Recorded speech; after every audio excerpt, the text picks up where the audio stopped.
All welcome back to my channel Soumya Shashi vlogs. ಎಲ್ಲರೂ ಹೇಗಿದ್ದೀರಾ? I hope ಎಲ್ಲ ಚೆನ್ನಾಗಿದ್ದೀರಾ ಅಂತ ಅಂದ್ಕೊಂಡಿದ್ದೀನಿ. ನಾನು ಇವತ್ತಿನ ವಿಡಿಯೋದಲ್ಲಿ ಏನು ರೆಸಿಪಿ ಮಾಡ್ತಿದ್ದೀನಪ್ಪ ಅಂದರೆ ಪಡ್ಡು ರೆಸಿಪಿ ಮಾಡ್ತಾಯಿದ್ದೀನಿ. ಪಡ್ಡು ರೆಸಿಪಿ ಆಲ್ರೆಡಿ ಎಲ್ರಿಗೂ ಗೊತ್ತಿರುತ್ತೆ, ಬಟ್ ಮಸಾಲ ಪಡ್ಡು ಯಾವ ರೀತಿ ನಾನು ರೆಡಿ ಮಾಡ್ತೀನಿ ಅಂತ ನಿಮ್ಮ ಜೊತೆ ಶೇರ್ ಮಾಡ್ಕೊತಾ ಇದ್ದೀನಿ. ಮಸಾಲ ಪಡ್ಡುಗೆ ನಾನು ಏನೇನಪ್ಪ ಮಾಡ್ಕೊತಿದ್ದೀನಿ ಅಂದರೆ ಹಸಿಮೆಣಸಿನ್ಕಾಯಿ, ಕೊತ್ತಂಬರಿ, ಕರಿಬೇವು ಮತ್ತು ಬೆಳ್ಳುಳ್ಳಿ ಇದನ್ನೆಲ್ಲ ಹಾಕಿಬಿಟ್ಟು ಮತ್ತು ಸ್ವಲ್ಪ ಜೀರಿಗೆ ಇದೆಲ್ಲ ಹಾಕಿಬಿಟ್ಟು ಮಿಕ್ಸಿ ಮಾಡ್ಕೋಬೇಕು. ಮಿಕ್ಸಿ ಮಾಡ್ಕೊಂಡಾದಮೇಲೆ ನೀವು ರೆಡಿ ಮಾಡಿ ಇಟ್ಕೊಂಡಿರ್ತೀರಲ್ವ ಪಡ್ಡಿನ ಹಿಟ್ಟಿಗೆ ಈ ಪೇಸ್ಟ್ರಿನ ಮಿಕ್ಸ್ ಮಾಡ್ಕೋಬೇಕು. ಇದನ್ನು ಮಿಕ್ಸ್ ಮಾಡ್ಕೊಂಡಾದಮೇಲೆ ಮತ್ತು ಚಿಕ್ಕದಾಗಿ ಆನಿಯನ್ ಕಟ್ ಮಾಡಿ ಇಟ್ಕೊಂಡಿರಬೇಕು. ಮುಂಚೆನೇ ಚಿಕ್ಕದಾಗಿರಬೇಕು. ಚಿಕ್ಕದಾಗಿ ಕಟ್ ಮಾಡ್ಕೊಂಡಿರೋ ಆನಿಯನ್ನ ಇದರೊಳಗೆ ಹಿಟ್ಟಿನೊಳಗೆ ಮಿಕ್ಸ್ ಮಾಡ್ಕೋಬೇಕು. ಚೆನ್ನಾಗಿ ಮಿಕ್ಸ್ ಮಾಡಬೇಕು. ನಿಮಗೆ ಆನಿಯನ್ ಪಡ್ಡಲ್ಲಿ ತಿನ್ನಬೇಕಂತ ಅನಿಸಿಲ್ಲ ಅಂತಂದರೆ ಏನು ಮಾಡಬೇಕಪ್ಪ ಅಂದರೆ ನಾವೀಗ ಮಿಕ್ಸಿ ಮಾಡೋದ್ವಲ್ಲ ಪೇಸ್ಟ್ರಿ, ಅದ್ರ ಜೊತೆನೇ ಹಸಿ ಆನಿಯನ್ನು ಹಾಕಿಬಿಟ್ಟು ಮಿಕ್ಸಿ ಮಾಡಿಕೊಂಡ್ರೆ ಟೇಸ್ಟ್ ಮಾತ್ರ ಸಖತ್ತಾಗಿ ಬರುತ್ತೆ. ಅದಾದಮೇಲೆ ನಿಮಗೆ ರುಚಿಗೆ ಎಷ್ಟು ಬೇಕೋ ಅಷ್ಟು ಉಪ್ಪು ಹಾಕ್ಕೊಂಡು ಕಲಿಸ್ಕೋಬೇಕು. ನೀಟಾಗಿ ಚೆನ್ನಾಗಿ ಮಿಕ್ಸ್ ಮಾಡಬೇಕು. ಅದು ಎಲ್ಲ ಹತ್ರ ಮಿಕ್ಸ್ ಆಗಬೇಕು. ಅದ್ರ ಜೊತೆ ನಾನಿಲ್ಲಿ ಪಡ್ಡಿಗೆ ಅಂತಲೇ ಶೇಂಗಾ ಚಟ್ನಿ ಮಾಡ್ತಿದ್ದೀನಿ. ಇಲ್ಲಿ ಶೇಂಗಾನ ಫ್ರೈ ಮಾಡ್ಕೊತಾ ಇದ್ದೀನಿ.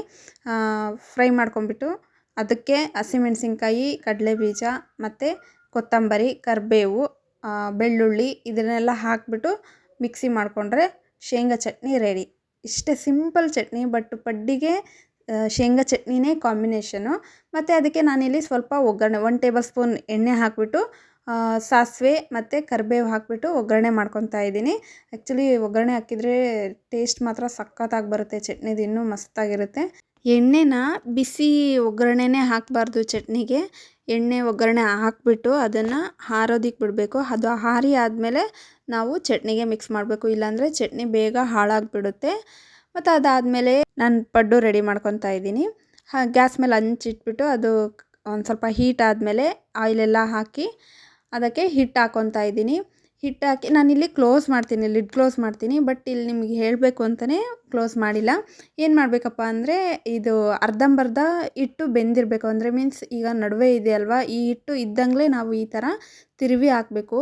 ಇಲ್ಲಾಂದರೆ ಫುಲ್ಲು ಹೀರ್ಕೊಂತು ಅಂದರೆ ಒಂದು ಸೈಡ್ ವೈಟ್ ಕಲರ್ ಆಗುತ್ತೆ, ಇನ್ನೊಂದು ಸೈಡು ಈ ಥರ ಬ್ರೌನ್ ಕಲರ್ ಆಗುತ್ತೆ. ಸೊ ಎರಡೂ ಕಡೆ ಬ್ರೌನ್ ಕಲರ್ ಇತ್ತು ಅಂದರೆ ಚೆನ್ನಾಗಿ ಬೆಂದಿರುತ್ತೆ, ತಿನ್ನೋದಕ್ಕೂ ಖುಷಿ ಅನಿಸುತ್ತೆ. ನೋಡ್ತಿದ್ದೀರಲ್ಲ, ಎರಡೂ ಕಡೆ ಒಂದೇ ಥರ ಬೆಂದರೆ ಪಡ್ಡು ನೋಡೋದಕ್ಕೂ ಚೆನ್ನಾಗಿರುತ್ತೆ, ತಿನ್ನೋದಕ್ಕೂ ಚೆನ್ನಾಗಿರುತ್ತೆ. ಎರಡೂ ಕಡೆ ಒಂದೇ ಥರ ಬೇಯಿತು ಅಂದರೆ ಕ್ರಿಸ್ಪಿಯಾಗಿರುತ್ತೆ ತಿನ್ನೋದಕ್ಕೆ. ಈ ಥರ ನೀವು ಮಸಾಲ ಪಡ್ಡು ಮಾಡಿದ್ರೆ ಮಕ್ಕಳಿಗೆಲ್ಲ ಚಟ್ನಿ ಅವಶ್ಯಕತೆಯೇ ಇರಲ್ಲ, ಆರಾಮಾಗಿ ಕೈಲಿ ಹಿಡ್ಕೊಂಡೇ ತಿಂದ್ಬಿಡ್ತಾರೆ.